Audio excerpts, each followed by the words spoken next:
Hi hello everyone, welcome back to my YouTube channel. ಇವತ್ತಿನ ಈ ವಿಡಿಯೋದಲ್ಲಿ ದೃಢ ಮೂವಿಯ ರಿವ್ಯೂ ಮಾಡ್ತಾಯಿದ್ದೀನಿ. ಈ ಮೂವಿಯ ಸ್ಟೋರಿ ಏನು, ಬಜೆಟ್ ಏನು, ಕಲೆಕ್ಷನ್ ಏನು, ಫ್ಯಾಕ್ಟ್ಗಳನ್ನು ಈ ವಿಡಿಯೋದಲ್ಲಿ ತಿಳ್ಕೊಬರೋಣ. ಅದಕ್ಕೂ ಮುಂಚೆ ನಮ್ಮ ಚಾನಲ್ಗೆ ಸಬ್ಸ್ಕ್ರೈಬ್ ಆಗಿಲ್ಲ ಅಂದರೆ ಸಬ್ಸ್ಕ್ರೈಬ್ ಮಾಡಿಕೊಂಡು ಕೆಳಗಡೆ ಕಾಣ್ತಿರೋ ಬೆಲೈಕನ್ನು ಕ್ಲಿಕ್ ಮಾಡಿಕೊಳ್ಳಿ. ಬನ್ನಿ ಗಾಯ್ಸ್, ಇವತ್ತಿನ ವಿಡಿಯೋವನ್ನು ಶುರು ಮಾಡೋಣ. ಮೊದಲು ಈ ಮೂವಿಯ ಮೇನ್ ಲ್ಯಾಂಗ್ವೇಜ್ ಬಂದು ಮಲಯಾಳಂ ಆಗಿದೆ. ಯಾವುದೇ ಭಾಷೆಗಳಲ್ಲೂ ಡಬ್ ಆಗಿಲ್ಲ ಅಂತ ಹೇಳಬಹುದು. ಹಾಗೆಯೇ ಈ ಮೂವಿಯ ಡೈರೆಕ್ಟರ್ ಬೈ ಮಾರ್ಟಿನ್ ಜೋಸೆಫ್, ಹಾಗೆಯೇ ರೈಟರ್ ಬೈ ಲಿಟೋ ದೇವಾಸ್. ಹಾಗೆಯೇ ಈ ಮೂವಿಯಲ್ಲಿ ಯಾರ್ಯಾರು ನಟ ನಟಿಯರು ಇದ್ದಾರೆ ಅನ್ನೋದನ್ನು ನೋಡುತ್ತಿದ್ದರೆ, ಮೊದಲು ಶಾಹೀನ್ ನಿಗಮ, ನತೀಫ್ ವರ್ಗೇಶ್, ಕೃಷ್ಣ ಪ್ರಭಾ, ಇನ್ನೂ ಹಲವಾರು ಆ್ಯಕ್ಟರ್ಸ್ಗಳು ಈ ಮೂವಿಯಲ್ಲಿ ನಟನೆ ಮಾಡಿದ್ದಾರೆ ಅಂತ ಹೇಳಬಹುದು. ಮತ್ತು ಈ ಮೂವಿಯ ಕಲೆಕ್ಷನ್ ನೋಡೋದಾದರೆ 17 ಕೋಟಿ ಕಲೆಕ್ಷನನ್ನು ಮಾಡಿದೆ. ಬಜೆಟ್ ನೋಡಿದರೆ 3 ಕೋಟಿ ಬಜೆಟನ್ನು ಹಾಕಿದ್ದಾರೆ ಅಂತ ಹೇಳಬಹುದು.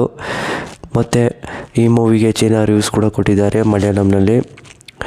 ಮತ್ತು ಮಾರ್ಟಿನ್ ಜೋಸೆಫ್ ಅವರು ಈ ಮೂವಿಗೆ ತುಂಬ ಇಷ್ಟಪಟ್ಟು ಡೈರೆಕ್ಷನನ್ನು ಮಾಡಿದ್ದಾರೆ ಅಂತ ಹೇಳಬಹುದು. ಮತ್ತು ಈ ಮೂವಿಗೆ ಮಲಯಾಳಂನಲ್ಲಿ ಸಾಂಗ್ ಕೂಡ ಸೂಪರ್ ಹಿಟ್ ಆಗಿದೆ ಅಂತಲೇ ಹೇಳಬಹುದು. ಮತ್ತು ಈ ಮೂವಿಗೆ ಹೆಚ್ಚಿನ ರಿವ್ಯೂಸ್ ಕೂಡ ಕೊಟ್ಟಿದ್ದಾರೆ. ಮತ್ತು ಈ ಮೂವಿಯ ಒಂದನೇ ಸ್ಟೋರಿ ಹೇಳೋದಾದರೆ, ಪ್ರಭಾಸ್ ಅನ್ನೋ ವ್ಯಕ್ತಿ ಇರ್ತಾರೆ. ಪ್ರಭಾಸ್ಗೆ ಅವರಿಗೆ ತಂದೆ ತಾಯಿ ಇರ್ತಾರೆ. ಪ್ರಭಾಸ್ ಒಂದು ಪೊಲೀಸ್ ಆಫೀಸರ್ ಆಗ್ತಾರೆ ಅಂತಲೇ ಹೇಳಬಹುದು. ಪ್ರಭಾಸು ಪೊಲೀಸ್ ಆಫೀಸರ್ ಆದಮೇಲೆ ಅಲ್ಲಿ ಊರಿನಲ್ಲಿ ತುಂಬ ಬಿಸ್ನೆಸ್ ಮ್ಯಾನ್ಗಳು ಅವರ ಮಧ್ಯೆ ಕಿತ್ತಾಡ್ತಾ ಇರ್ತಾರೆ. ಮತ್ತು ನಾನು ಮುಂದು ತಾ ಮುಂದು ಅಂತೇಳಿ ಅವರ ಜೊತೆನೇ ಸುಮಾರು ಕೊಲೆಗಳು ನಡೀತಾ ಇರ್ತವೆ.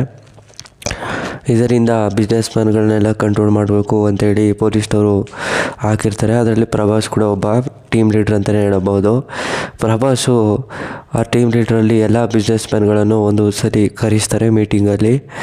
ಕರೆಸಿದಾಗ ಅಲ್ಲಿ ಯಾವುದೇ ರೀತಿಯಾದ ಜಗಳಗಳು ನಡೀಬಾರ್ದು, ಮತ್ತು ಇಷ್ಟು ದಿನ ಆಗಿರೋದು ಸರಿ ಹೋಗಲಿ, ಮತ್ತು ಮುಂದಕ್ಕೇನೂ ಆಗಬಾರ್ದು, ನಾನು ಬಂದಿದ್ದೀನಿ ಅಂತೇಳಿ ಪ್ರಭಾಸ್ ಅವರು ಒಂದು ವಾರ್ನಿಂಗನ್ನು ಕೊಟ್ಟು ಕಳಿಸ್ತಾರೆ.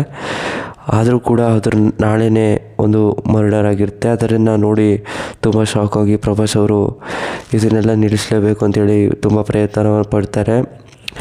ಅದನ್ನೆಲ್ಲ ರಿಸರ್ಚನ್ನು ಕೂಡ ಮಾಡ್ತಾರೆ. ಕೆಲವು ಎವಿಡೆನ್ಸ್ಗಳು ಕೂಡ ಸಿಗ್ತವೆ. ಇದನ್ನೆಲ್ಲ ಮಾಡಿಸ್ತಿರೋದು ಒಂದು ವಿಲನ್ ವ್ಯಕ್ತಿ ಅಂತಲೇ ಹೇಳಬಹುದು. ಅವನನ್ನು ಟಾರ್ಗೆಟನ್ನು ಮಾಡಿಕೊಂಡು ಅವನು ಯಾವುದೇ ಕಾರಣಕ್ಕೂ ಸಿಗೋದಿಲ್ಲ. ಯಾಕೆಂದರೆ ಅವನು ಕೊಲೆಯನ್ನು ಮಾಡ್ತಾನೆ, ಇನ್ನೊಬ್ಬರು ವ್ಯಕ್ತಿಗಳನ್ನ ಸರೆಂಡ್ರನ್ನು ಮಾಡಿಸ್ಬಿಡ್ತಾನೆ. ಇದರಿಂದ ಅವರು ಸಿಗ್ತಾ ಇರೋದಿಲ್ಲ. ಇದನ್ನೆಲ್ಲ ಗಮನಿಸಿ ಒಂದು ಕೊಲೆಯನ್ನು ಮಾಡ್ತಿರುವಾಗ ವಿಡಿಯೋವನ್ನು ತಗೊಂಡು ಅದರ ಮುಖಾಂತರ ಅವರನ್ನು ಅರೆಸ್ಟ್ ಮಾಡಿಸ್ತಾರೆ. ಮತ್ತು ಅವನಿಗೆ ಶಿಕ್ಷೆಯನ್ನು ಕೊಡಿಸ್ತಾರೆ.